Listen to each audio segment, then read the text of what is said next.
گیا، جن کے بچوں کو پیاسا رلایا گیا، جن کی گردن پہ خنجر چلایا گیا، اس حسین ابن حیدر پہ لاکھوں سلام۔ بسم اللہ الرحمن الرحیم، الحمدللہ رب العالمین، والصلاة والسلام علی سیدنا و نبینا ابی القاسم محمد و اہل بیتہ الطیبین الطاہرین المعصومین الاجمعین، اللہم صلی علی محمد و آل محمد و عجل فرجہم۔ اما بعد، بسم اللہ الرحمن الرحیم، انا للہ و انا الیہ راجعون، رضا بقضائے و تسلیما لامرہ۔ علی اسٹوڈیوز کی ماہ محرم الحرام اور ایام ازاں کی ٹرانسمیشن، جہاں جہاں یہ ٹرانسمیشن دیکھی اور سنی جا رہی ہے، اور اقوام عالم میں جہاں جہاں ایک سوز و گداز کا عالم ہے، ہر دل پر ایک فرش عزا بچھی ہوئی ہے، ہر روح اس وقت امام حسین علی مقام اور کربلا کے شہیدوں کے تذکرے میں مصروف ہے، اور پوری دنیا میں اقوام عالم میں جہاں جہاں سید الشہداء امام حسین علی مقام کے عزادار اس وقت عزاداری امام حسین علی مقام میں مصروف ہیں، اور بین المذاہب کے افراد بھی جن کا تعلق کسی بھی مذہب اور کسی بھی نسل سے ہے، وہ بھی امام حسین علی مقام کے غم کو محسوس بھی کرتے ہیں اور اس کا اظہار بھی کرتے ہیں۔ آج 8 محرم ایام ازاں کی ٹرانسمیشن، اور 8 محرم کے حوالے سے جہاں انشاءاللہ ہم آج کے واقعات اور آج کے 8 محرم سے قبل جو تمہیدی واقعات ہیں اس کا بھی ہم تذکرہ پیش کریں گے۔ گفتگو کا آغاز کرنے سے پہلے میں اس بات کی جانب تمام دیکھنے اور سننے والوں کی توجہات کو مبذول کرنا چاہوں گا کہ اس غم حسین کے وارث امام زمانہ علیہ السلام عجل اللہ تعالی فرجہ شریف ہیں، اور ہر ذاکر حسین جو کسی بھی انداز میں ذکر حسین کو بیان کرتا ہے اس کا مخاطب امام زمانہ علیہ السلام ہوتے ہیں، کیونکہ امام زمانہ علیہ السلام وہ شخصیت اور وہ ہستی جو اپنے دامن میں کربلا کے ایک ایک شہید کا درد سمیٹے ہوئے ہیں، اور یہ کوئی ایک دن کا معاملہ نہیں، ایک طویل طولانی مدت سے امام زمانہ علیہ السلام اس غم و الم کے وارث ہیں جو سید الشہداء امام حسین علی مقام نے میدان کربلا میں استغاثہ بلند کیا تھا، حل من ناصر ینصرنا حل من یغیث مغیثنا، کہ ہے کوئی جو میری نصرت کرے، ہے کوئی جو میری مدد کرے۔ یہ استغاثہ امام زمانہ، استغاثہ امام حسین علی مقام امام زمانہ علیہ السلام کی میراث ہے، اور یہی استغاثہ امام حسین علی مقام عصر ظہور امام زمانہ علیہ السلام کی علامت بھی ہے اور اس کی بنیاد بھی ہے۔ تو آج کی میری تمام تر گفتگو ہدیہ ہے امام زمانہ علیہ السلام کی بارگاہ اقدس میں، اور جو کچھ بھی ذکر پیش کیا جا رہا ہے یہ نیابت امام زمانہ علیہ السلام میں ہے، اور اس دعا کے ساتھ ہے انشاءاللہ اختتامی دعا میں بھی انشاءاللہ کچھ گزارشات پیش کروں گا، مگر گفتگو کے ابتدائی کلمات بھی اسی دعا سے کر رہا ہوں کہ خداوند عالم ہمارے وقت کے امام امام زمانہ علیہ السلام کے دل کو چین اور قرار عطا فرما، کہ جو صدیوں سے دن میں 70 بار کربلا کے واقعات کو یاد کر کے خون کے آنسو بہا رہے ہیں۔ یہ عشق امام زمانہ علیہ السلام کے اس روز تھمیں گے جب امام زمانہ علیہ السلام ہی کے دست مبارک سے کربلا کے ایک ایک قاتل کا انتقام جاری ہوگا۔ 8 محرم کا تذکرہ شروع کرتے ہوئے جس بات کی جانب میں تاکید بھی کروں گا اور تکرار بھی کروں گا، اور جتنے بھی سید الشہداء کا ذکر کرنے والے ہیں ان سب سے یہ التماس بھی کروں گا، جتنے بھی بانیان مجالس ہیں، جتنے بھی بانیان عزاداری ہیں، ان سب سے بھی اس بات کی اپیل کروں گا کہ جہاں بھی ذکر حسین کیا جائے، جہاں بھی کسی ذاکر حسین کو یا کسی عالم کو ذکر حسین کے لیے بلایا جائے، تو اس بات کی جانب زور دیا جائے اور التماس کی جائے کہ امام حسین علی مقام کے خطبات کا تذکرہ کیا جائے، کیونکہ امام حسین علی مقام کے خطبات کی تعداد مختصر، مگر ان کے بارے میں تجزیہ اس دور حاضر میں ہر عزادار حسینی کی ضرورت ہے۔ تو آج کی اس گفتگو میں میں سب سے پہلے امام حسین علی مقام کے اس خطاب کا تذکرہ کرنا چاہوں گا کہ جو بنیاد ہے کہ 8 محرم کو جو کچھ کربلا میں ہو رہا تھا اور پھر 8 محرم کے بعد 9ویں اور 10ویں محرم کو پیش آیا، اس کی بنیاد امام حسین علی مقام کا وہ خطبہ تھا جو سید الشہداء نے مکہ چھوڑنے سے قبل کیا تھا، اور اس خطبے کے میں الفاظ اور جملات آپ کے سامنے بیان کرنے کی سعادت حاصل کر رہا ہوں۔ امام حسین علی مقام نے ارشاد فرمایا اپنے خطبے میں کہ تمام تعریفیں خدائے بزرگ و برتر کے لیے ہیں، اور جو کچھ خدا چاہتا ہے وہی ہوگا۔ ارادہ الہی کے علاوہ کوئی بھی قدرت و قوت حاکم نہیں ہے، اور اپنے رسول حضرت محمد مصطفیٰ صلی اللہ علیہ وآلہ وسلم پر خداوند عالم کا درود و سلام ہو۔ اس کے بعد امام حسین علی مقام فرماتے ہیں کہ میں اپنے اسلاف کا دیدار کرنے کے لیے اس قدر مشتاق ہوں جیسے جناب حضرت یعقوب، جیسے جناب حضرت یوسف کے دیدار کے مشتاق تھے۔ اور پھر امام فرماتے ہیں کہ میری قتل گاہ معین ہو چکی ہے کہ میں وہاں تک پہنچ جاؤں، گویا میں اپنی آنکھوں سے دیکھ رہا ہوں کہ سرزمین نویس اور کربلا کے درمیان وحشی درندے میرے بدن کے اعضاء چیر پھاڑ کر اپنے خالی شکم بھر رہے ہیں۔ جو کچھ خدا نے مقدر کیا ہے اس سے فرار نہیں ہے۔ اس کے بعد امام فرماتے ہیں جس پر خدا راضی ہے ہم بھی اس پر راضی و خوشنود ہیں، ہم اس کے امتحان اور آزمائش کے مقابلے میں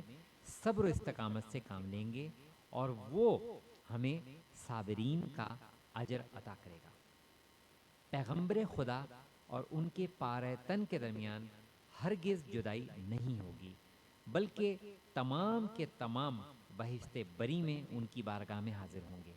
کیونکہ وہ نور چشم پیغمبر اور ان کے وعدوں کے محقق ہونے کا وسیلہ ہے۔ اور پھر امام ارشاد فرما رہے ہیں کہ آگاہ ہو جاؤ کہ تم میں سے جو کوئی ہمارے راستے اور لقاء اللہ تک پہنچنے کے لیے اپنی جان قربان کرنا پسند کرتا ہے وہ ہمارے ساتھ روانہ ہونے کے لیے تیار ہو جائے۔ انشاءاللہ تعالی میں کل صبح کے وقت روانہ ہو جاؤں گا۔ امام حسین علی مقام نے اپنے اس خطبے میں جس خاص نقطے کی جانب اشارہ فرمایا، علاوہ خداوند عالم کی تعریف و تصنیف کے،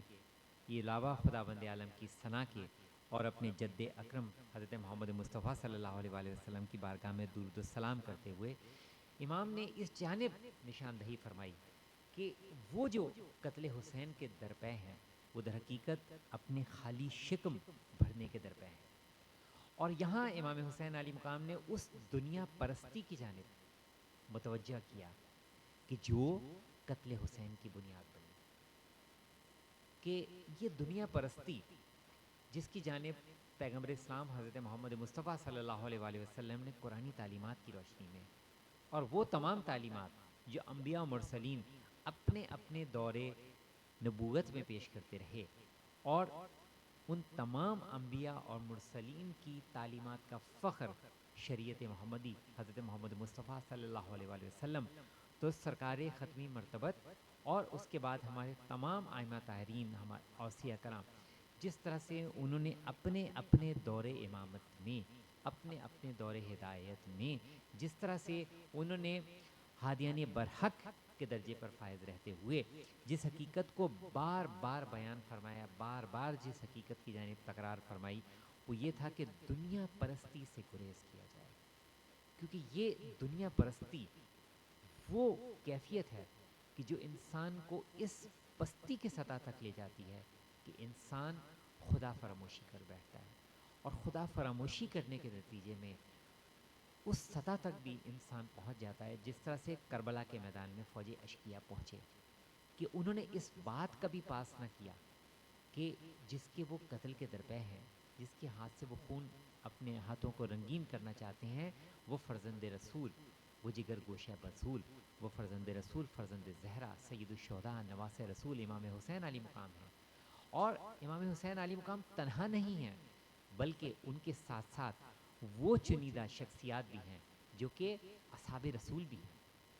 جو رسول خدا حضرت محمد مصطفیٰ صلی اللہ علیہ وآلہ وسلم کے بزرگ اصحاب کرام بھی ہیں۔ ان میں وہ شخصیات بھی ہیں جو کہ امام حسین علی مقام کے اقربا ہیں،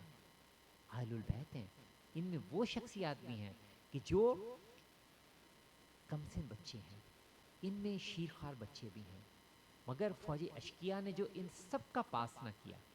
اس کی بنیادی وجہ وہ دنیا پرستی ہے جس کی جانب امام حسین علی مقام نے اپنے خطبے میں اشارہ فرمایا کہ یہ اپنے خالی شکم بھر رہے ہیں۔ مگر اس کے ساتھ امام نے جو اپنا منشور بیان کیا، امام نے جو اپنا مطمع نظر بیان کیا، وہ یہ کہ ہم اس بات پر راضی و خوشنود ہیں کہ جس سے خداوند عالم راضی ہے، اور اس کی بنیاد امام حسین علی مقام نے اپنا جو مینیفیسٹو بیان کیا، اس کے لیے جو لائے عمل امام حسین علی مقام نے قرار دیا، وہ یہ تھا کہ ہم صبر و استقامت سے کام لیں گے۔ جو امام حسین کی میتھڈولوجی تھی وہ صبر و استقامت تھی، اور یہ وہی صبر و استقامت ہے کہ جس کے متعلق قرآن مجید کا استدلال کہ وتواصوا بالحق کے وتواصوا بالصبر، ایک دوسرے کو حق بات کی نصیحت اور صبر کی تلقین کرتے رہو۔ اور یہ کوئی ایک دن کا معاملہ نہیں ہے کہ ایک دوسرے کو حق بات کی نصیحت اور صبر کی تلقین کی جائے، یہ دن کے 24 گھنٹوں کا معاملہ ہے کہ ہر لمحہ ہم ایک دوسرے کو نہ صرف سچی بات کہنے کی، بلکہ ایک دوسرے کو صبر و استقامت پر قائم رہنے کی تلقین کرتے رہیں۔ اور یہ دور حاضر میں جس طرح کے نامساعد حالات انسانیت کو درپیش ہیں، جس طرح کے غیر یقینی صورتحال پوری انسانیت کو اس وقت درپیش ہے، اس صورتحال میں ہمارے معصومین علیہ السلام کا یہ رہنمائے عمل ہے ہمارے لیے کہ وتواصوا بالحق وتواصوا بالصبر، اور وتواصوا بالحق وتواصوا بالصبر کی بہترین عملی تفسیر امام حسین علی مقام کے اس خطبے میں کہ ہم صبر و استقامت سے کام لیں گے، اور اس کا نتیجہ بھی امام حسین علی مقام بیان فرما رہے ہیں کہ خدا ہمیں صابرین کا اجر عطا فرمائے گا۔ اور اس بات کی بھی جانب امام حسین علی مقام یہ ارشاد فرما رہے ہیں کہ جو کوئی بھی ہمارے راستے کو اپنانا چاہتا ہے، جو کوئی بھی لقاء اللہ، جو بھی اپنے رب سے ملاقات کا مشتاق ہے، امام حسین علی مقام نے اس کو دعوت دی ہے کہ وہ ہمارے ساتھ روانہ ہونے کے لیے تیار ہو جائے۔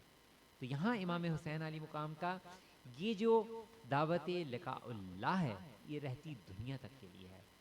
کہ جب بھی کوئی مومن ایسے حالات دیکھے کہ جب دین الہی خطرے میں پڑ جائے، جب دین کی بنیادوں کو کمزور کیا جا رہا ہو، تو پھر مومن کے لیے اسلوب وہی ہے کہ جو امام حسین علی مقام کا، کہ امام نے جو فرمایا کہ میرا نکلنا، میرا خروج خود پسندی کے لیے نہیں ہے، نہ کسی تکبر کے لیے، نہ کسی فتنہ کے لیے، بلکہ میں اپنے جد کی سیرت پر عمل کرنا چاہتا ہوں۔ جد کی سیرت امر بالمعروف و نہی عن المنکر، جو امام حسین علی مقام نے مکہ سے روانہ ہوتے وقت اور اس کے بعد پیدر پہ امام حسین علی مقام نے اپنے ارشادات میں بیان فرمایا۔ تو جب امام حسین علی مقام اس خطبے کو ارشاد فرما کر سرزمین کربلا معلیٰ کی جانب روانہ ہوتے ہیں، تو اس کے بعد جب 2 محرم کو سید الشہداء کا قافلہ کربلا پہنچتا ہے اور پیدر پہ سواریاں بدلی جاتی ہیں، مگر امام حسین علی مقام کی سواری میں آگے بڑھنے سے جب آمادگی کا اظہار نہ کیا، تو جب امام حسین علی مقام کا وہ جو تاریخی مکالمہ ہے کہ جو قریبی دیہات کے افراد تھے جب وہ جمع ہوئے، امام حسین علیہ مقام نے مختلف افراد سے جب اس مقام کے بارے میں نام پوچھا تو مختلف نام اس دیہات کے افراد کی زبان سے جاری ہوتے رہے. اور پھر ایک نام جب کرب و بلا آیا تو امام حسین علیہ مقام نے اپنا واضح فیصلہ ارشاد فرمایا کہ اب یہی وہ جگہ ہے کہ جہاں ہماری سواریاں ٹھہرائی جانی ہیں. اور پھر وہاں پر خیموں کا نصب کیا جانا، اور پھر وہ وقت آنا کہ جب 7 محرم کو کربلا کے میدان میں سید الشہداء، ان کے اقربا، ان کے ساتھیوں، ان کے اصحاب، 72 شہیدان کربلا اور ان کے مقابل 9 لاکھ کا مجمع، 9 لاکھ کی فوج اشکیا اور 72 پر پانی بند کیا جانا. 7 محرم تک یہ سب کچھ گزر چکا. اب 8 محرم کی سرزمین میں وارد ہو رہی ہے داستان کربلا. تو اب جب سید الشہداء کے یہ 8 محرم کے بعد سے لے کر 9 اور 10 محرم تک جتنا بھی یہ مارکہ حق و باطل ہے، یہاں پہ سید الشہداء نے بار بار اتمام حجت کی ہے. سید الشہداء نے بار بار فوج اشکیا سے براہ راست یا بالواسطہ طور پر کلام کیا، بار بار ان تک پیغام حق پہنچایا ہے، کیونکہ اللہ کے ولی، اللہ کی حجت کی یہ ذمہ داری ہے، یہ الہی ذمہ داری ہے کہ وہ آخری لمحہ تک اتمام حجت کرے، آخری لمحہ تک ہدایت کے دریچوں کو کھولے رکھے، تاکہ عین ممکن ہے کہ کسی تک وہ دریچہ ہدایت کھل جائے اور اس کے لیے راہ ہدایت اس کے لیے جاری ہو جائے. اور کربلا میں ہم یہی دیکھتے ہیں کہ وہی حر جس نے امام حسین علیہ مقام کی سواری کو بھی تھاما تھا، امام کی سواری کو روکا بھی تھا اور امام کی شان میں گستاخی بھی کی تھی، مگر اسی حر کا یہ طرز عمل ہم میدان کربلا میں دیکھتے ہیں کہ جب نماز واجب کا وقت ہوتا ہے تو اس وقت حر اپنے لشکر کو چھوڑ کر سید الشہداء کے پیچھے آ کر نماز ادا کر رہا ہے. یہ کون سا انقلاب ہے جو سید الشہداء نے برپا کرنا شروع کر دیا ہے؟ یہ کون سی زمینہ سازی ہے جو کہ سید الشہداء جس کی لیے تیاری میں مصروف تھے؟ یہ وہی زمینہ سازی ہے جو انشاءاللہ روز عاشور کو جا کے ظاہر ہونی تھی، شب عاشور جس کی تکمیل ہونی تھی، شب عاشور جس کی بنیاد پڑنی تھی، مگر سید الشہداء نے وہ انقلاب برپا کر دیا تھا. کیوں؟ کیونکہ سید الشہداء نے اتمام حجت کر دی تھی اور حر کے دل و دماغ نے، اس کی روح نے اس پیغام ہدایت کو قبول کر لیا تھا. اور یہاں پر میں خاص طور پہ جناب حضرت حبیب ابن مظاہر کا بھی تذکرہ کروں گا کہ حضرت حبیب ابن مظاہر جو امام حسین علیہ مقام کے بچپن کے دوست، یہاں پہ مقصد و مدعا حضرت حبیب ابن مظاہر کی شہادت کا تذکرہ کرنا نہیں، بلکہ اس کے ساتھ ایک پیغام ہے جو کہ میں 8 محرم کے تناظر میں پیش کرنا چاہ رہا ہوں. اور وہ پیغام یہ ہے کہ جب حضرت حبیب ابن مظاہر کو امام حسین علیہ مقام کا وہ مکتوب، وہ خط ملا، جس کے بعد حضرت حبیب ابن مظاہر نے کربلا کا سفر اختیار کیا، اور پھر وہ وقت بھی آیا کہ جب دور سے دھول اٹھتی نظر آئی اور سید الشہداء نے اشارہ فرمایا کہ ہمارا بچپن کا دوست حبیب آج آن پہنچا ہے، ہماری نصرت کے لیے آن پہنچا ہے. مگر اس سے پہلے کا ایک واقعہ وہ بھی آپ کے سامنے بیان کرتا چلوں کہ جب حضرت مسلم ابن عقیل کی شہادت کی خبر امام حسین علیہ مقام تک موصول ہوئی، پہنچی، تو امام حسین علیہ مقام کو کوفہ والوں کی بے اعتنائی اور بے وفائی کی متعلق تمام حالات و واقعات کا اور حضرت مسلم کی شہادت کا علم ہوا. اور اس وقت امام حسین علیہ مقام نے اپنے ساتھیوں میں پرچم تقسیم کیے، اور امام حسین علیہ مقام کا ہر چاہنے والا ایک ایک پرچم اپنے دوش پر لے کر آگے بڑھا، مگر ایک پرچم باقی رہا. تو جب امام کی ایک نصرت کے خواہش مند امام کے ایک ساتھی نے اس بات کا اظہار کیا کہ یا امام، میں چاہتا ہوں کہ آپ اس پرچم سے مجھے سرفراز فرمائیں، یہ پرچم مجھے سعادت عطا فرمائیں، تو امام حسین علیہ مقام نے ارشاد فرمایا تھا کہ اس پرچم کا حامل آنے والا ہے. امام کو اس پرچم کے حامل کا انتظار تھا، اس ناصر امام کا امام حسین علیہ مقام کو انتظار تھا، اور وہ پھر میدان کربلا میں وارد ہوئے جناب حضرت حبیب ابن مظاہر. اور پھر حضرت حبیب ابن مظاہر اس ناصر امام کا استقبال جو امام حسین علیہ مقام نے فرمایا، کس انداز میں، کس شان سے حضرت حبیب ابن مظاہر کا استقبال ہوا کہ امام نے اپنے اقربا جناب حضرت ابو الفضل عباس رحمۃ اللہ السلام، اپنے خاندان کے افراد کو حکم دیا کہ وہ جناب حضرت حبیب ابن مظاہر کا استقبال کریں. اور پھر جب جناب زینب کبریٰ، جناب زینب عالیہ کی جانب سے سلام حضرت حبیب ابن مظاہر تک پہنچتا ہے، تو حضرت حبیب ابن مظاہر اپنی سواری سے اترتے ہیں اور اپنے سر و سینہ کو پیٹ کر فرماتے ہیں کہ وہ وقت آ گیا ہے کہ علی کی بیٹی ہم تک سلام بھیج رہی ہیں۔ تو یہ یہاں حضرت حبیب ابن مظاہر کے اس تذکرے سے جو بیان کرنا مقصود ہے وہ یہ کہ کیونکہ اللہ کے حجت خدا کی یہ ذمہ داری ہے آخری وقت تک وہ اپنی اس الہی ذمہ داری کو نبھائے، آخری وقت تک پیغام ہدایت کو جاری فرماتا رہے۔ تو امام حسین علی مقام نے بھی جب میدان کربلا میں وارد ہوئے تھے تو امام حسین علی مقام نے وہاں پر ایک کلام کیا تھا، اور امام نے فرمایا تھا کہ خداوندہ ہم تیرے نبی محمد مصطفیٰ صلی اللہ علیہ وآلہ وسلم کی اولاد ہیں، ہمیں اپنے جد کے حرم مبارک سے باہر نکال دیا گیا۔ اور اس کے بعد امام نے فوج اشقیہ کی جانب اشارہ کر کے یہ دعا فرمائی تھی کہ خداوندہ ہمارا حق ان سے وصول کر اور ہمیں ان ظالموں پر فتح عطا فرما۔ اور یہاں جیسے میں نے خاص طور پہ تاکید کی کہ اور آج کی اس 8 محرم کے حوالے سے گفتگو میں بھی میں امام کے مختلف خطابات کا تذکرہ ضروری سمجھتا ہوں، کیونکہ یہ ہماری نوجوان نسل، یہ ان کا حق ہے کہ ان کو سید الشہداء کے خطابات سے آگاہ کیا جائے، تاکہ ان خطابات کا وہ تجزیہ کر سکیں اور وہ سمجھ سکیں آج ہمارے گھرانوں کی یہ ضرورت ہے کہ جس طرح سے امام اپنے اصحاب سے خطاب کر رہے ہیں، امام اپنے اقربا سے خطاب کر رہے ہیں، امام ان کو جس طرح سے پیغام حق کی جانب توجہات کو مبذول کر رہے ہیں، اور اس الہی وعدہ و وعید، امام نے جو وعدہ و وعید رب العزت کی بارگاہ میں کیا اس کی جانب امام بار بار جس طرح سے توجہ دلا رہے ہیں، تو ہمیں اس کلام کو سمجھنے اور اس کے تجزیے کی بھی ضرورت ہے۔ تو امام نے اپنے اصحاب سے خطاب کرتے ہوئے یہ ارشاد فرمایا تھا کہ لوگ دنیا کے غلام ہیں اور دین صرف ان کی زبانوں پر رہتا ہے، اور یہ اس وقت تک دین کے حامی ہیں جب تک ان کی زندگی آرام اور آسائش سے گزرے، اور جب امتحان میں ڈالے جائے تو یہ بہت کم دیندار رہ جاتے ہیں۔ تو یہاں پر امام نے دینداروں کے لیے بھی ایک منشور بیان فرمایا ہے کہ دین ان کی روح پر داخل ہو، تاکہ اگر ایسے نامساعد حالات پیش آ جائیں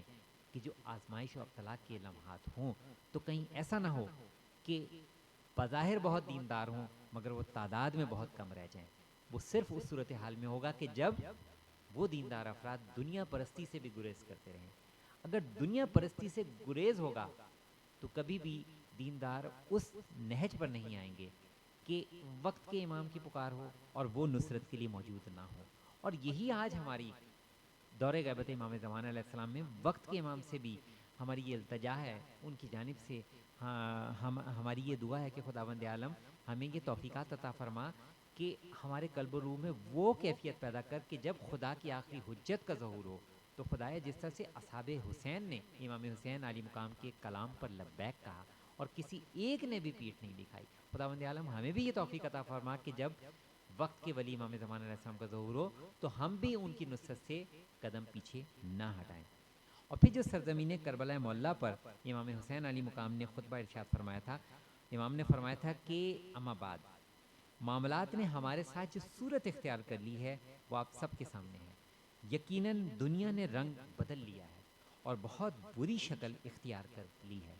اس کی بھلائیوں نے منہ پھیر لیا ہے اور نیکیاں ختم ہو گئی ہیں،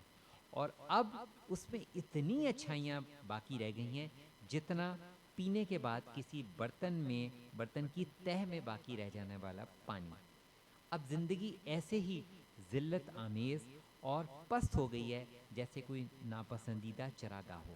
اور پھر امام یہ ارشاد فرما رہے ہیں جو آج ہمارے لیے رہنمائی عمل ہے کہ تم نہیں دیکھ رہے کہ حق پر عمل نہیں کیا جا رہا اور باطل سے دوری اختیار نہیں کی جا رہی۔ مومن کے لیے ضروری ہے کہ اپنی پروردگار کی ملاقات کے لیے جان و دل سے راغب ہو۔ بتحقیق میری نظر میں موت خوش بختی اور سعادت ہے، اور ظالموں کے ساتھ زندگی ذلت و خواری کے سوا کچھ نہیں ہے۔ تو امام نے جو یہ رول ماڈل بیان کیا ہے کہ ذلت کی بنیاد یہی ہے کہ حق سے دوری اور باطل سے قربت، یہ پستی کی بنیاد ہے،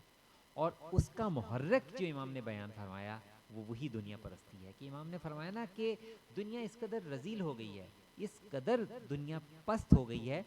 کہ اب یہ عالم ہے کہ جیسے برتن کی تہ میں رہ جانے والا پانی، بس اس قدر دنیا میں اچھائیاں باقی رہ گئی ہیں۔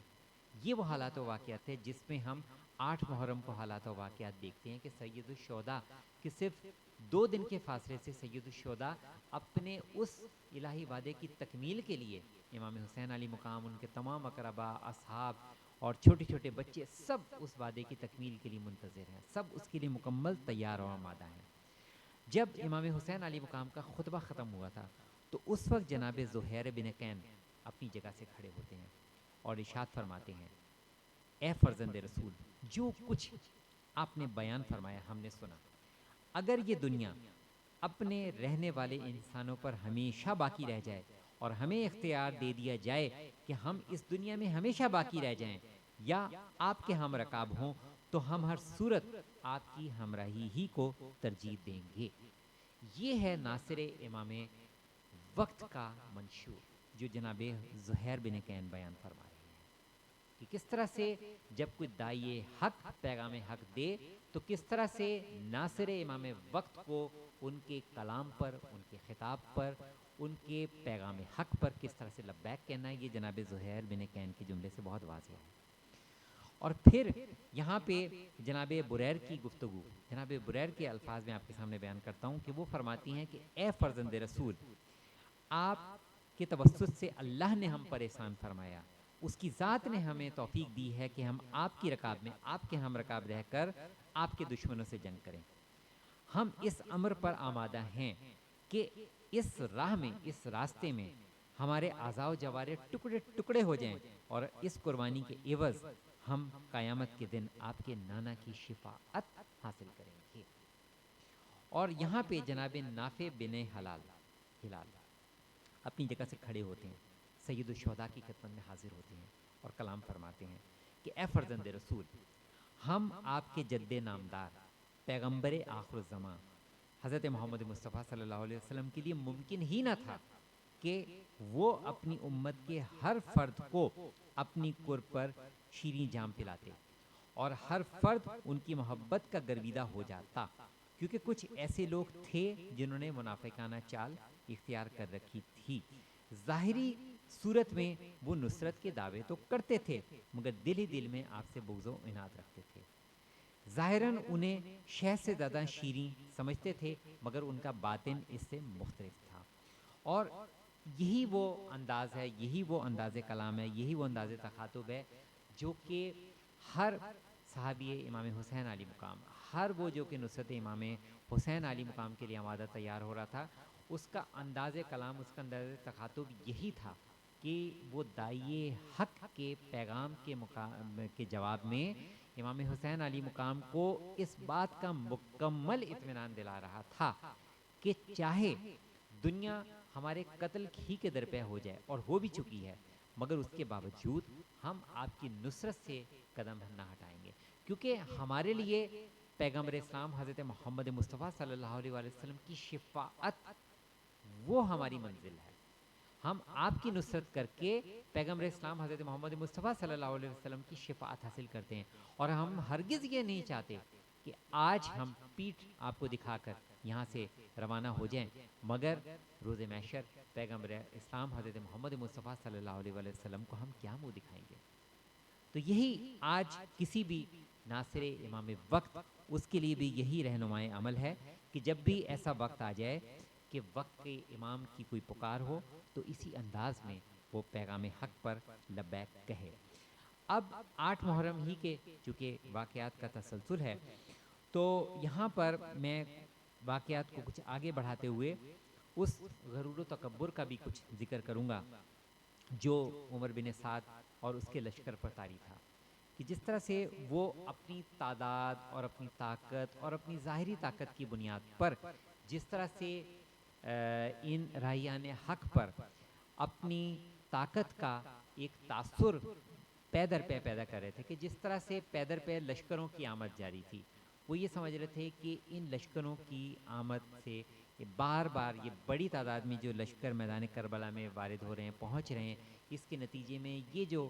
مختصر تعداد میں، یہ جو 72 کی تعداد میں مختصر جو امام حسین علیہ مقام کے ساتھی ہیں، یہ شاید اس سے مروب ہو جائیں گے، شاید اس طاقت سے مروب ہو کر یہ پلٹ جائیں گے، مگر ایسا ہو نہ سکا، کیونکہ سید الشہداء نے ان کے دل و دماغ میں ایسا انقلاب برپا کر دیا تھا کہ اب ان میں سے کوئی بھی اس راہ سے پلٹنے کو کسی بھی انداز میں تیار نہ تھا۔ اور یہی وجہ ہے کہ جب امام حسین علی مقام نے شب عاشور اپنے تمام ساتھیوں کو یہ پیغام دیا کہ تمہارے لیے شفاعت یقینی ہے، تم نے میری نصرت کی، تم میری نصرت کے لیے یہاں پر آن پہنچے ہو، اب اگر تم یہاں سے پلٹ جاؤ تو تمہاری شفاعت یقینی ہے۔ مگر امام حسین علی مقام کا کوئی بھی ساتھی، امام حسین علی مقام کے جتنے بھی اصحاب تھے، ان میں سے کسی ایک نے بھی وہاں سے جانے کو قبول نہ کیا، اور ہر ایک نے اسی وعدہ و وعید کی تجدید کی، بار بار تکرار کی کہ ہم کسی صورت اپنی اس کمٹمنٹ سے ہم پیچھے نہیں ہٹیں گے، ہم کسی صورت اپنے اس ارادے سے پیچھے نہیں ہٹیں گے کہ ہم اپنے وقت کے امام کی نصرت کا فریضہ انجام دیتے ہوئے جام شہادت نوش کریں گے، اور روز محشر پیغمبر اسلام حضرت محمد مصطفیٰ صلی اللہ علیہ وآلہ وسلم کے حضور ہم سرخرو ہوں گے۔ یہاں ان ایام میں یقیناً ہر آنکھ آل محمد کے غم میں ساون کی طرح برس رہی ہے، جن کو قتل کرنے کے بعد ان کے سروں کو ان کے اجسام سے جدا کیا گیا، اور یہی نہیں، ظلم کو یہیں تک محدود نہیں کیا گیا، بلکہ ان کے مقدس سروں کو نیزوں پر بھی اٹھایا گیا، اور شہر بر شہر ان کی جس طرح سے تشہیر کی گئی، اور پھر مخدرات عصمت کو بھی جس طرح سے شہر بہ شہر لے جایا گیا۔ مگر یہ جو کربلا کے واقعات ہیں، یہ جو کربلا کے جتنے بھی پہلو ہیں جس میں کربلا کے ایک ایک شہید کا تذکرہ ہے، یہاں میں سرکار باوفا حضرت ابو الفضل عباس علمدار علیہ السلام کا تذکرہ کرنا، کیونکہ 8 محرم کو گھر گھر جناب ابو الفضل عباس علمدار علیہ السلام کے نام کی حاضری دی جاتی ہے، ہر مجلس عزا میں علم ابو الفضل عباس علمدار علیہ السلام برآمد کیا جاتا ہے، بلند کیا جاتا ہے، اور ایک ننھے بچے سے لے کر ایک ضعیف تک ابو الفضل عباس علمدار علیہ السلام کے علم مبارک کو بلند کرنا اپنے لیے باعث افتخار سمجھتا ہے۔ ہر کوئی اپنے آپ کے لیے اس بات کو سعادت سمجھتا ہے کہ وہ ابو الفضل عباس علمدار علیہ السلام کے تذکرہ مصائب کو سنے۔ ابو الفضل عباس علمدار علیہ السلام کی عظمت اور مرتبہ، جہاں سید الشہداء کے دل و نگاہ میں جو ابو الفضل عباس علمدار علیہ السلام کا مقام و مرتبہ ہے، وہ تو کربلا کے واقعات میں واضح طور پہ ظاہر ہے، مگر میں یہاں خاص طور پہ وقت امام زمانہ علیہ السلام کی زبان مبارک سے ان جملات کا ضرور سہارا لوں گا ابو الفضل عباس علمدار علیہ السلام کا تذکرہ کرتے تک، کیونکہ جہاں جہاں یہ پیغام پہنچا ہے، جہاں جہاں یہ گفتگو سنی جا رہی ہے، آج اپنے گھروں میں آپ سب لوگ ابو الفضل عباس علمدار علیہ السلام کے نام کی حاضری دیں گے، اور باب الحوائج ابو الفضل عباس علمدار علیہ السلام کے وسیلے سے بارگاہ رب العزت میں قاضی الحاجات سے اپنی حاجات کو بھی طلب کریں گے، اپنی مشکلات اور پریشانیوں سے نکلنے کی راہیں بھی تلاش کریں گے، ابو الفضل عباس علمدار علیہ السلام کی حاضری پر بارگاہ رب العزت سے التجائیں کرتے ہوئے۔ تو امام زمانہ علیہ السلام یہ ارشاد فرماتے ہیں کہ روئے زمین پر کہیں بھی ہمارے چچا ابو الفضل عباس علمدار علیہ السلام کا تذکرہ ہوتا ہے تو میں وقت کا امام تمام معصومین کی نمائندگی کرتے ہوئے اس جگہ اس مقام پر پہنچتا ہوں کہ جہاں ہمارے چچا ابو الفضل عباس علمدار علیہ السلام کا تذکرہ ہو رہا ہوتا ہے، اور جو سننے والے ہیں ان میں سے جو ابو الفضل عباس علمدار علیہ السلام کے فضائل کا تذکرہ سن کر خوش ہوتا ہے اور درود السلام بھیجتا ہے اس کے لیے، اور ہر وہ جو کہ ابو الفضل عباس علمدار علیہ السلام کے مصائب کا تذکرہ سن کر مغموم ہوتا ہے، اس کی آنکھوں سے اشک رواں ہوتے ہیں، میں وقت کا امام اس سننے والے کی، اس ابو الفضل عباس علمدار علیہ السلام کے فضائل و مصائب کے ذکر کو سننے والے کی حاجت روائی کی میں وقت کا امام ضمانت دیتا ہوں۔ تو جہاں جہاں آج ابو الفضل عباس رحمۃ علیہ السلام کے نام کی حاضری دلائی جائے گی. جہاں جہاں آج بچے ابو الفضل عباس رحمۃ اللہ علیہ السلام کے نام پر سکہ بنائے جائیں گے، جہاں جہاں یہ ننھے منھے بچے سرکار باوفا کے علم اپنے ہاتھوں پہ تھامے لیے ہوئے چلیں گے، یہ سب ایک وعدہ و وعید ہے، یہ سب ایک تجدید ہے اس نصرت امام کی جس کی بنیاد ابو الفضل عباس علمدار علیہ السلام نے میدان کربلا میں ڈالی. کہ یہاں ایک جملہ میں ابو الفضل عباس علمدار علیہ السلام کی روح مقدس کو ہدیہ کرتا ہوں. روح ابو الفضل عباس علمدار علیہ السلام فرات کے ساحل پر جو سرکار باوفا کی شانوں کو گواہ کر کے، ابو الفضل کی روح کو گواہ کر کے، امام زمانہ علیہ السلام کے وجود مقدس کو گواہ کرتے ہوئے میں سرکار باوفا کے متعلق ایک جملہ ضرور کہنا چاہوں گا کہ جیسے میں نے اپنی گفتگو میں کہا تھا کہ وتواصوا بالحق کے وتواصوا بالصبر قرآنی منشور ہے، ایک دوسرے کو حق بات کی نصیحت اور صبر کی تلقین کرو. سرکار باوفا جہاں اپنی ذات میں، ایک اپنی شخصیت میں بہت بڑے عالم، بہت بڑے فقیہ، وہاں سرکار باوفا ایک عظیم شجاع شخصیت، مگر تاریخ نے ابو الفضل عباس رحمۃ اللہ علیہ السلام کو محض ایک شجاع کی حیثیت سے جانا ہے، یہ سمجھا ہے، ایک واریر کی حیثیت سے سمجھا ہے. مگر سرکار باوفا کی شخصیت کا معراج ان کا کمال درجہ صبر پر حامل ہونا بھی ہے. کہ آپ میدان کربلا میں دیکھیے کہ جب خیمے کو ہٹانے کا مرحلہ تھا، جب سرکار باوفا ایک جوش اور ولولے کی کیفیت میں تھے، شجاعت کے عروج پہ تھے، اس وقت سرکار باوفا کے جب شانوں پر امام حسین علیہ مقام وقت کے امام کا ہاتھ آتا ہے، وقت کے امام کا ہاتھ جب ابو الفضل کی شانوں پر آتا ہے، تو میں ایک جملہ کہتا ہوں کہ ابو الفضل عباس علمدار علیہ السلام نے ایک لمحے میں کمال شجاعت سے کمال صبر کی جانب سفر طے کیا ہے.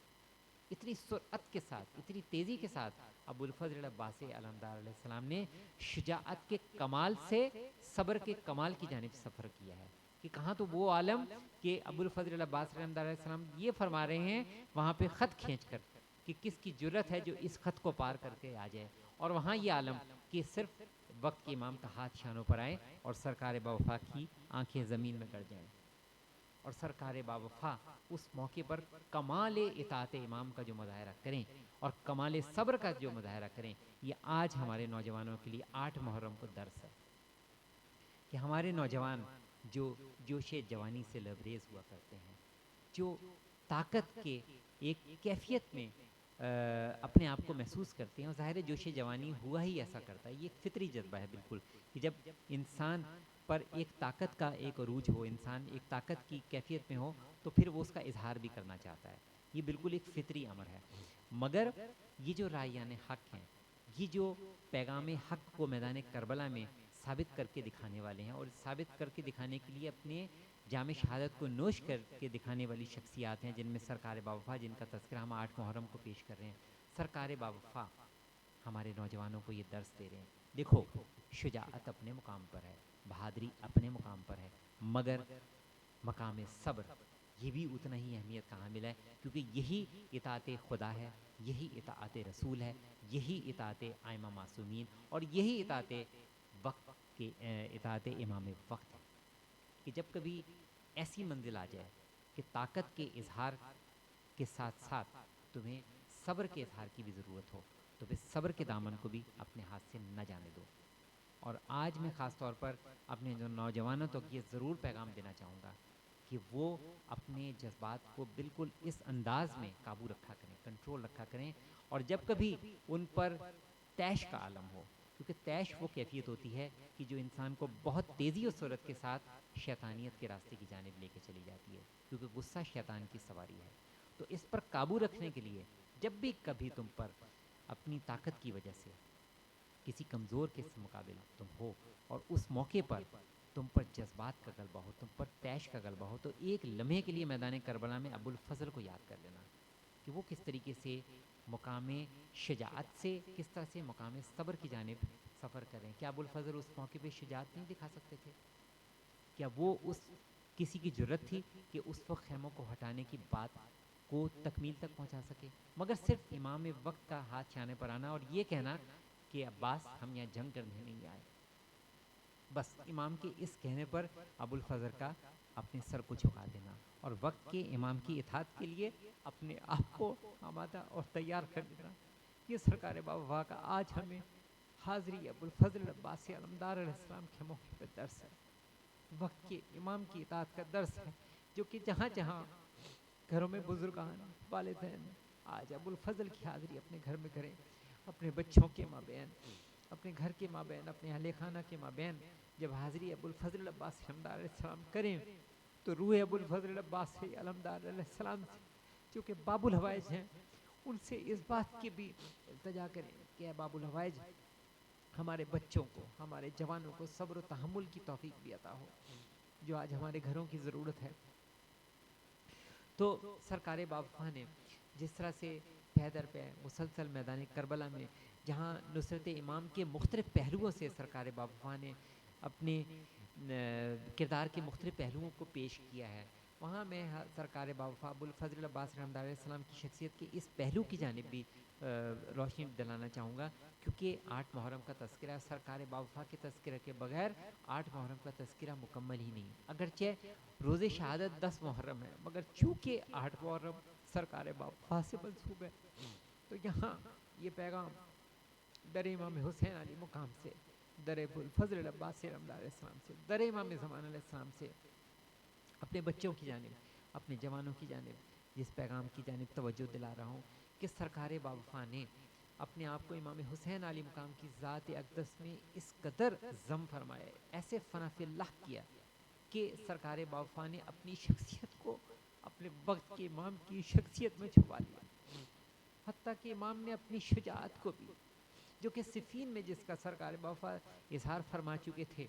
اس کو میدان کربلا میں سرکار باوفا نے امام حسین علی مقام کے حکم پر اس کو محفوظ فرمایا, اس کو محفوظ فرمایا, کسی قدر اس کو ظاہر بھی فرمایا. جس قدر امام نے اجازت دی کہ عباس تمہیں پانی لانے کی اجازت ہے, پانی کا انتظام کرو, شجاعت دکھانے کی بات نہیں کی. شجاعت دکھانے کی بات کی ہوتی تو کربلا کا نقشہ کچھ اور ہوتا, مگر امام حسین علی مقام رہتی دنیا تک ایک پیغام دے رہے ہیں, ناصران امام وقت کو ایک پیغام دے رہے ہیں کہ دیکھو اپنے وقت کے امام کی جانب اپنی روحوں کو مبذول رکھا کرو, اپنے باطن کو اپنے وقت کے امام کی جانب مبذول رکھا کرو, تمہارے اندر سے تمہیں کچھ ایسی صدائیں موصول ہوں گی جو تمہارے وقت کے امام کی جانب سے ہدایت ہوں گی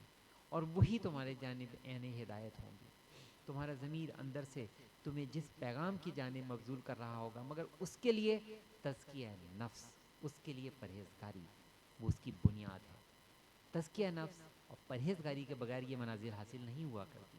سرکار باوفا جہاں ایک عظیم شجاع شخصیت مگر وہ ایک عظیم عبد خدا, کیونکہ امام جعفر صادق علیہ السلام نے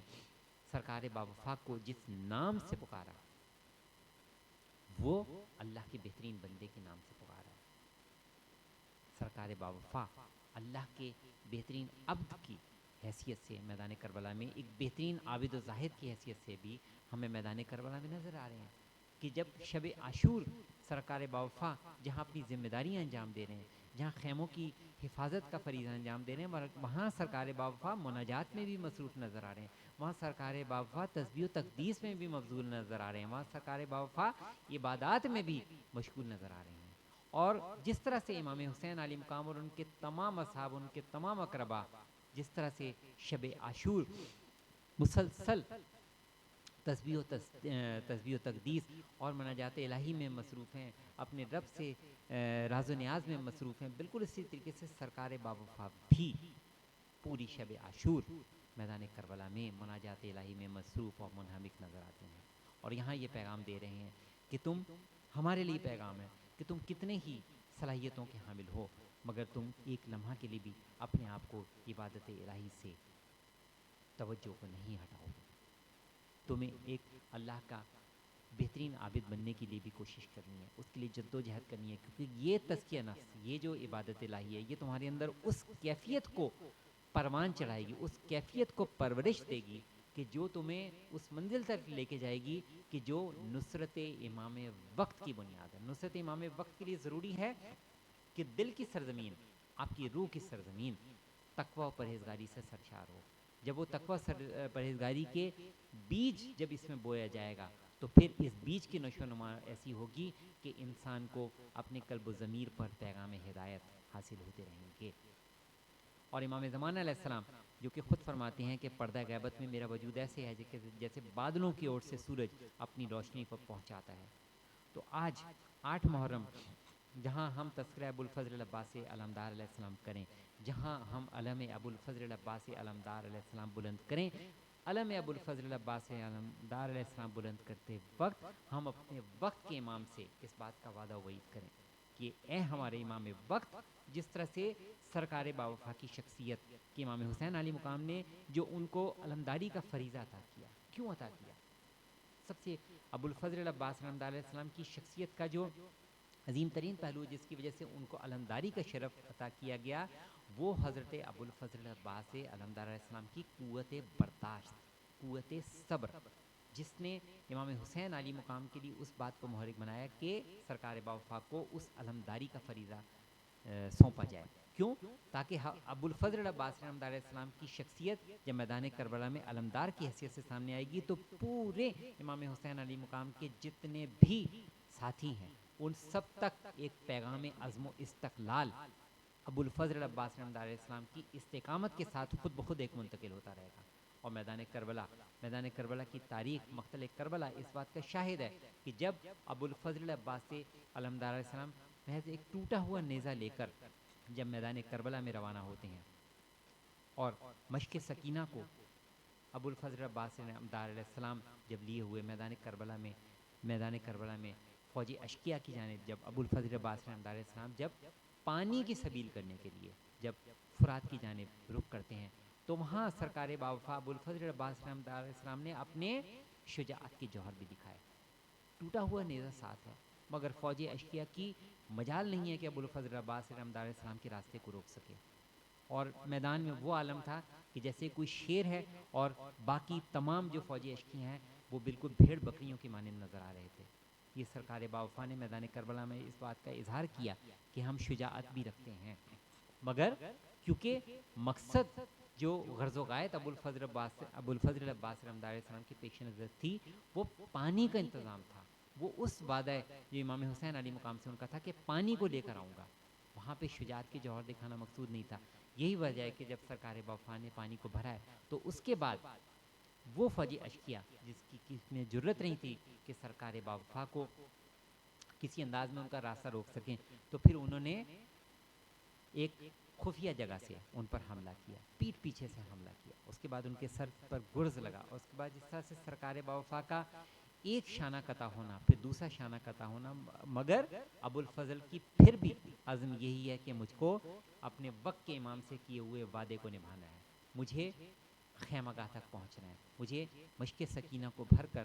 خیمہ گاہ حسینی تک پہنچنا ہے، بچوں تک پہنچانا ہے، سکینہ اور بچوں سے کیے وعدے کو نبھانا ہے۔ حتیٰ کہ دونوں بازو قطع ہو گئے مگر ابوالفضل کی منزل ابھی بھی یہی ہے کہ خیمہ گاہ حسینی میں پانی کو پہنچانا ہے۔ اور یہاں تک کہ پھر وہ وقت کہ جب ابوالفضل العباس علمدار علیہ السلام جب زین سے زمین پر آتے ہیں، اب میں یہاں پہ پھر ایک مرتبہ اپنے نوجوانوں کی توجہ کو مبذول کروں گا، بلکہ ہر عمر کے فرد کی توجہ کو مبذول کروں گا۔ آج غور کیجئے کہ جب سرکار باوفا زین سے زمین پر آتے ہیں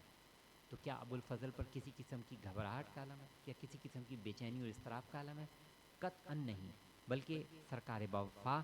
بے پناہ اطمینان کے انداز میں، سکون کے عالم میں، وقار کے انداز میں زین سے زمین پر آ رہے ہیں۔ کیوں؟ یہ وہ توجہ ہے جو کہ آج ہمیں جس پر غور کرنا ہے کہ سرکار باوفا نے جو میدان کربلا میں اپنی شجاعت کے جوہر بھی دکھائے، صبر کے جوہر بھی، اور اس کے بعد جب زین سے زمین پر سب سرکار باوفا آ رہے ہیں تو پورے اطمینان کے ساتھ، پورے سکون کے ساتھ، پورے وقار کے ساتھ۔ اس کی وجہ یہ کہ سرکار باوفا نے اپنے پیچھے ایسے سپوت کھڑے کر دیے ہیں جو نہ صرف میدان کربلا میں بلکہ آنے والے وقت میں بھی آنے والے اماموں کی بھی نصرت کرتے رہیں گے، کیونکہ سرکار باوفا نے میدان کربلا میں اپنے فرزندوں سے اس بات کا عہد لیا تھا کہ نہ صرف اس دور میں بلکہ آنے والے ادوار میں بھی اپنے اپنے امام کی نصرت کا فریضہ انجام دیتے رہو گے۔ یہ وہ سرکار باوفا کے عزم و استقلال کی بنیاد تھی کہ زین سے زمین پر آ رہے ہیں مگر اطمینان ہے، کیونکہ میں نے اپنے فرزندان کو اس طرح سے تربیت دے دی ہے، اس طرح سے ٹرین کر دیا ہے کہ وہ نہ صرف میدان کربلا میں میرے فرزند یہاں پر بھی نصرت امام کا فریضہ انجام دیتے ہوئے اپنے اپنے جام شہادت کو نوش کریں گے، بلکہ آنے والے وقتوں میں بھی ایسا ہو کے رہے گا۔ اور پھر سرکار باوفا کی فیملی، سرکار باوفا کی نسل میں ہم یہ دیکھتے ہیں کہ امام حسن عسکری علیہ السلام کے دور امامت تھے، جب امام حسن عسکری علیہ السلام اور جناب نرجس خاتون کی جان کو خطرہ تھا، تو اس وقت سرکار باوفا ہی کے ایک پوتے نے اس وقت جناب نرجس خاتون کی جان کی حفاظت فرمائی، امام حسن عسکری علیہ السلام کو پناہ دی، جناب نرجس خاتون کو پناہ دی، کیونکہ ان تک وہ پیغام ہدایت پہنچا ہوا تھا جو کہ سرکار باوفا نے میدان کربلا میں اپنے فرزندان سے عہد لیا تھا کہ وقت کے امام کی نصرت کرو گے۔ یہی وجہ ہے کہ سرکار باوفا کا تو میدان کربلا میں رجز ہم سب پڑھتے ہیں، سنتے ہیں، بیان کرتے ہیں، مگر سرکار باوفا کہ صرف 9 سال کے فرزند کا جو میدان کربلا میں رجز تھا، کیا کمال رجز تھا، جس میں وہ فرماتے ہیں کہ میں تم پر اس انداز میں حملہ کروں گا کہ تمہارے دودھ پیتے بچے بھی اس حملے کو یاد رکھیں گے۔ آپ نے دیکھا کہ ابو الفضل کی شجاعت کا تو یہ عالم، اور سرکار باوفا کے محض 9 سال کے فرزند کی بھی شجاعت کا وہ عالم ہے کہ وہ بھی فوج اشقیاء کو اسی جرأت و بہادری کے ساتھ للکار رہا ہے کہ میں تم پر اس انداز سے حملہ کروں گا کہ تمہارے دودھ پیتے بچے بھی اس کی کیفیت کو محسوس کریں گے۔ تو سرکار باوفا نے میدان کربلا میں اپنے بچوں کو ٹرین کیا، اپنے بچوں کو تربیت دی نصرت امام کی، اور یہی آج 8 محرم کو میرا گھروں میں والدین کو، بزرگان کو، گھر کے سینئر افراد کو میرا پیغام ہے کہ اپنے اپنے گھروں میں اپنے اپنے بچوں کو اپنے وقت کے امام کی نصرت کے لیے تیار کریں، اپنے بچوں کو، اپنے جوانوں کو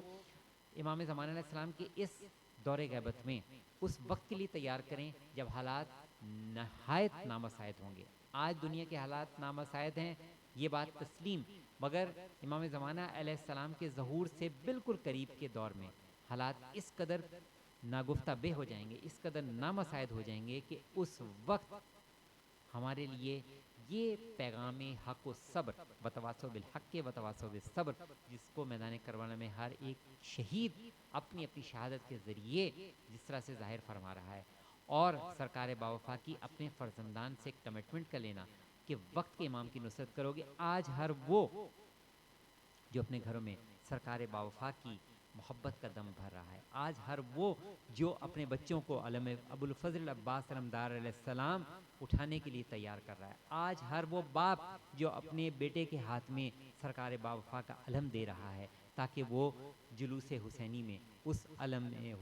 ابو الفضل عباس علمدار علیہ السلام کو تھامے ہوئے لیے چلے، آج ہر اس باپ کے لیے پیغام ہے، آج ہر اس بزرگ کے لیے پیغام ہے کہ اپنے بچوں کو اپنے وقت کے امام کی معرفت سے روشناس کرو، بتاؤ اپنے بچوں کو کہ وقت کے امام کی معرفت کیا ہے۔ وقت کے امام کی معرفت اتنی ناگزیر ہے، اتنی اہمیت کی حامل ہے کہ فرامین معصومین علیہ السلام کی روشنی میں جو شخص اپنے وقت کے امام کی معرفت کے بغیر اس دنیا سے گیا، وہ جاہلیت کی موت پر اس دنیا سے گیا۔ تو کیا ہم میں سے کوئی یہ چاہے گا کہ ہم جاہلیت کی موت پر اس دنیا سے جائیں؟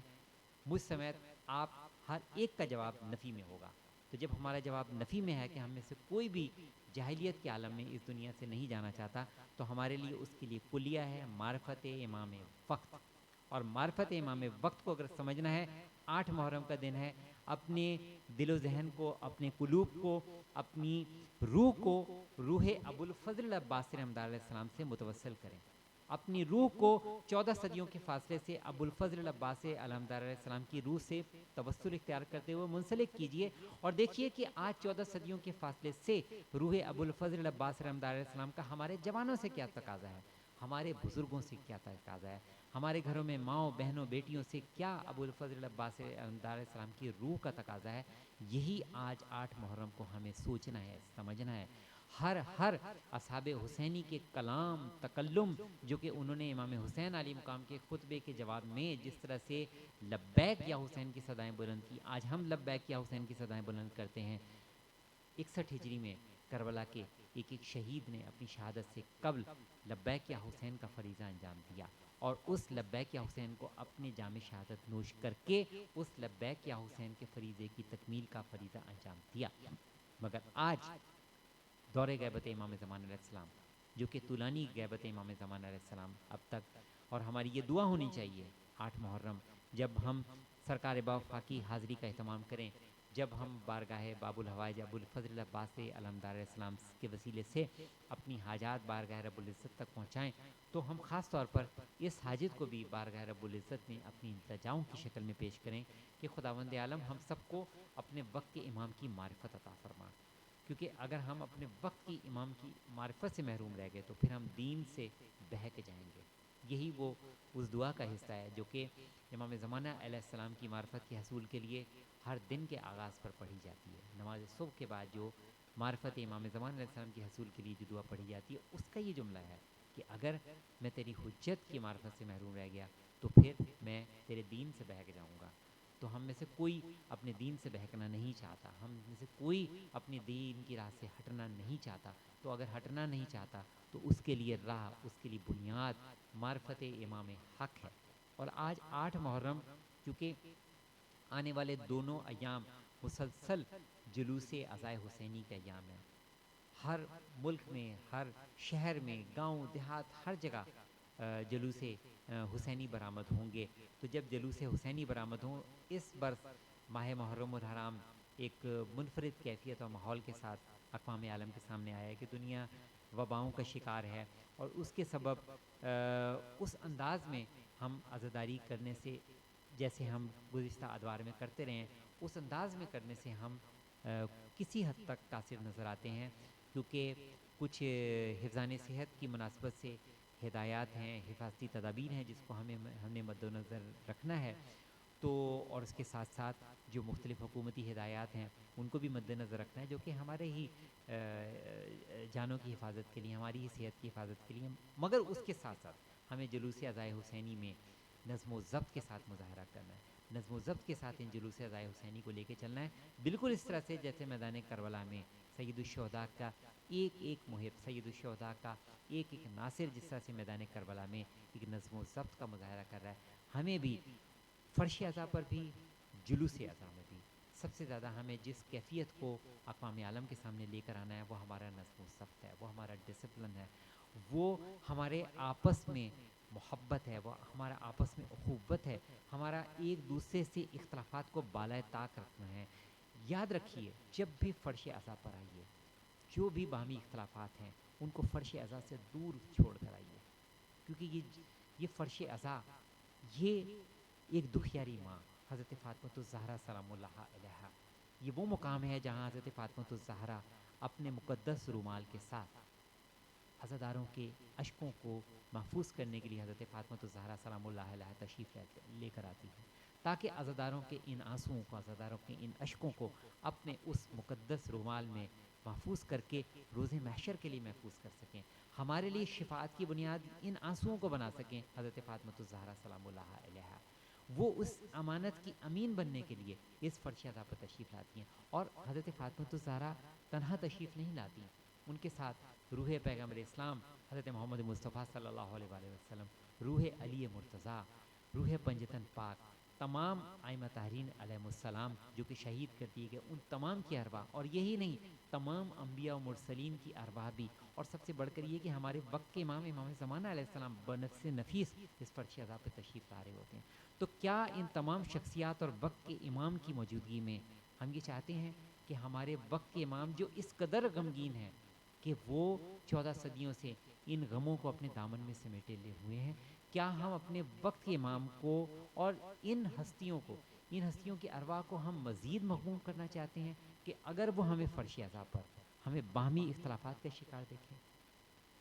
یقیناً ہم میں سے کوئی بھی یہ نہیں چاہے گا کہ ہم وقت کے امام کو مغموم کریں، ہم وقت کے امام کو مزید رنجیدہ کریں کہ جو دن میں 70 بار خون حسین کو یاد کر کے، دن میں 70 بار کربلا و کوفہ شام کے واقعات کو یاد کر کے خون کے آنسو بہا رہے ہیں، ہم اپنے وقت کے امام کو مزید رنجیدہ کیوں کر سکیں؟ تو لہٰذا فرش عزا پر آئیں، جلوس حسینی میں آئیں تو اپنے اپنے باہمی اختلافات کو، جو سال بھر ہمارے درمیان چھوٹی چھوٹی چپکلشیں ہیں، چھوٹے چھوٹے اختلافات ہیں، چھوٹے ہی نہیں بڑے اختلافات بھی ہیں، ان کو بھی ہم بالائے طاق رکھتے ہوئے فرش عزا پر آئیں۔ اور یہی آج 8 محرم کو ہمارا پیغام ہے، جہاں جہاں علی اسٹوڈیوز کی جانب سے یہ 8 محرم کی نشریات میں یہ پیغام پہنچ رہا ہے کہ فرش عزا پر باہمی اختلافات کو پتے پشت ڈال کر آئیں، اور فرش حسینی پر جب آئیں تو یہاں کے اصول و ضوابط، یہاں کی حرمت اور تقدس یہی ہے کہ ہم ایک لڑی میں منسلک نظر آئیں، اور وہ لڑی معرفت امام وقت ہے۔ اس لڑی میں اگر ہم منسلک نظر آئے تو یقیناً یقیناً روح ارواح معصومین علیہ السلام ہم سے راضی ہوں گی، امام زمان علیہ السلام کا وجود مقدس ہم سے راضی ہوگا، اور جس انسان کے قلب و روح پر امام زمان علیہ السلام کی توجہ ہے خاص آ جائیں، وہ ایک خوش نصیب انسان ہوا کرتا ہے، جس کی جانب امام زمان علیہ السلام کی جانب سے توفیقات جب نازل ہونی شروع ہو جائیں، جب امام زمان علیہ السلام کی جانب سے توفیقات جب کسی انسان تک منتقل ہونی شروع ہو جائیں، تو وہ شخص خوش نصیب بلکہ خوش نصیبی کے درجے پر بڑھتا چلا جاتا ہے۔ اور یہی آج دور غیبت امام زمان علیہ السلام میں ہماری ذمہ داری ہے کہ فرش عزا، جلوس عزا کو آج تک ہم جس انداز میں لے کے چلتے رہے ہیں، مگر ہم اپنے سابقہ جتنے بھی ایام عزاداری ہیں اس کے مقابل میں اس برس ہم جلوس عزائے حسینی کو پہلے سے کہیں زیادہ نظم و ضبط کے ساتھ، پہلے سے زیادہ کہیں صبر و تحمل کے ساتھ، اور جتنے بھی افراد جو کہ مختلف مسالک کے ہیں ان کو بھی خوش آمدید کہتے ہوئے، جتنے بھی بین المذاہب کے افراد جو کہ جلوس حسینی میں اس فرش عزا پر تشریف لائیں، ان کے بھی احترام کو مد نظر رکھنا ہماری ذمہ داری ہے کہ وہ فرد جو کہ احترام امام حسین علی مقام کے لیے اپنے کسی بھی مذہب پر کاربند رہتے ہوئے اگر وہ فرش حسینی پر آ رہا ہے تو اس کا احترام کرنا ہمارے لیے لازم ہے، اس کے تقدس کو مینٹین کرنا ہماری ذمہ داری ہے کہ وہ در حسین سے کچھ طلب کرنے آیا، وہ در حسین پر اپنے سر کو جھکانے کے لیے آیا ہے، ہماری ذمہ داری ہے کہ ہم اس کے احترام کا خیال رکھیں۔ اس کے ساتھ ساتھ میں یہاں یہ بھی پیغام دیتا چلوں کہ عزاداری سید الشہداء کے چونکہ بہت زیادہ شعبے ہیں، جس میں کوئی خطیب ہے، کوئی فضائل و مصائب اہل بیت علیہ السلام بیان فرماتے ہیں، کوئی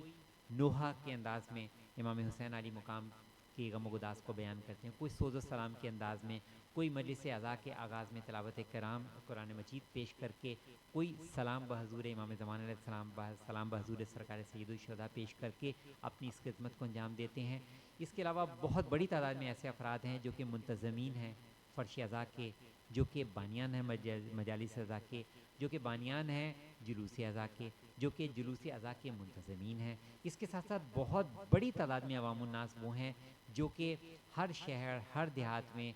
گلیوں میں، شاہراہوں میں، سڑکوں پر سبیل امام حسین علی مقام کا انتظام کرتے ہیں، امام حسین علی مقام کے نام پر عام انسانوں کو پانی پلا رہے ہوتے ہیں۔ کہ جتنے بھی عزاداری سید الشہداء سے وابستہ افراد ہیں یہ سب ایک لڑی ہیں، یہ سب آپس میں محبت کے ساتھ مل کر چلیں گے تو عزاداری سید الشہداء کا ہم بہترین سے بہترین انداز میں حق ادا کرنے کی کوشش میں آگے سے آگے بڑھتے چلیں گے۔ تو ہر ایک کا اپنی اپنی جگہ پر احترام ہے۔ اس کے ساتھ ساتھ وہ افراد بھی جو کہ ان فرش عزا پر اور یہ جو جلوس عزا ہیں ان کی حفاظت پر مامور ہیں، یہ بھی اپنا فریضہ انجام دے رہے ہیں۔ تو میں جتنے بھی عزاداران مولا مظلوم ہیں ان سے یہ بھی اپیل کروں گا کہ وہ افراد جو کہ فرش عزا پر ان کے انتظامات میں سیکیورٹی پر مامور ہیں، جلوس عزا میں سیکیورٹی پر مامور ہیں، ان کا بھی احترام کیجیے، ان کے ساتھ بھی پیار و محبت کے ساتھ، اور اگر یہ ایسے اقدامات انجام دے رہے ہیں جو کہ ہماری حفاظت کے لیے ہیں تو اس پر ہم کسی انداز میں بھی برہمی کا اظہار نہ کریں۔ کبھی کبھی ایسا دیکھنے میں آتا ہے کہ بعض اوقات ہم چونکہ فرش عزا پر جلوس عزا میں ایک والہانہ انداز میں جب ہم رخ کرتے ہیں تو ہماری کوشش ہوتی ہے کہ ہم فوراً وہاں تک پہنچ جائیں، مگر کچھ اصول و ضوابط ہوا کرتے ہیں، کچھ حفاظتی اقدامات ہوتے ہیں جن کو مد نظر رکھنا ضروری ہوتا ہے۔ تو اگر ہم ان کو بالائے طاق رکھتے ہوئے یا اس پر ہم کسی ایسے ری ایکشن کا مظاہرہ کریں جو کہ یہ افراد ہماری حفاظت پر مامور ہیں، تو ان کے احترام کا یہ بھی تقاضا ہے کہ ان کی جو ان کی اسپرٹ ہے اس کو بھی لبیک کہا جائے اور ان کے ان حفاظتی اقدامات کو بھی سراہا جائے۔ اس کے علاوہ وہ تمام ادارے جو کہ فرش عزا، جلوس عزا کی حفاظت کر رہے ہوتے ہیں، اس کے لیے اقدامات کر رہے ہوتے ہیں، یہ ان سب کے لیے بھی ہم دعا گو ہیں کہ خداوند عالم ان سب کی بھی توفیقات خیر میں اضافہ فرمائے۔ جو فرش عزا پر آئے، جو جلوس حسینی میں شرکت کرے، اس کا تعلق کسی بھی مذہب و ملت سے ہے، کسی بھی مسلک سے ہے، کسی بھی اس کا تعلق بین المذاہب سے ہے، سب کے لیے یہ در کھلا ہوا ہے۔ سید الشہداء انسانیت کے نجات دہندہ ہیں، سید الشہداء کا در انسانیت کے لیے راہ نجات ہے۔ ہمیں ہر ایک کو یہاں ویلکم کرنا ہے، ہر ایک کو ہم نے محبت کے ساتھ فرش عزا پر ہم نے ویلکم کرنا ہے، ہر ایک کو محبت کے ساتھ ہم نے جلوس عزا میں ویلکم کرنا ہے، ایک دوسرے کے جذبات کا احترام کرنا ہے، ایک دوسرے کے احساسات کا احترام کرنا ہے۔ اور اس کے ساتھ ساتھ میں ایک ساتھ میں یہ بھی پیغام دیتا چلوں کہ ہمیں اپنی اس تمام جتنے بھی عزاداری سید الشہداء سے متعلق امور ہیں ان کو انجام دیتے وقت ہمیں یہ سب اپنے وقت امام کی خوشنودی کے لیے انجام دینے ہیں۔ امام زمانہ علیہ السلام کی نیابت میں عزاداری سید الشہداء کو برپا کرنا، فرش عزا کو امام زمانہ کی نیابت میں بچھانا، اور جتنے بھی مناسک عزا ہیں، جتنے بھی امور عزاداری ہیں ان کو امام زمانہ علیہ السلام کی نیابت میں بجا لانا، یہ غیبت کبریٰ امام زمانہ علیہ السلام کے تقاضوں میں سے ہیں۔ یہ غیبت کبریٰ امام زمانہ علیہ السلام میں ہماری ذمہ داریوں میں سے ہیں کہ ہم مجلس حسین امام زمانہ کی نیابت میں برپا کریں، جلوس حسینی امام زمانہ علیہ السلام کی نیابت میں ہم لے کے چلیں، علم ابو الفضل عباس رحمۃ اللہ علیہ السلام امام زمانہ علیہ السلام کی نیابت میں ہم چلیں۔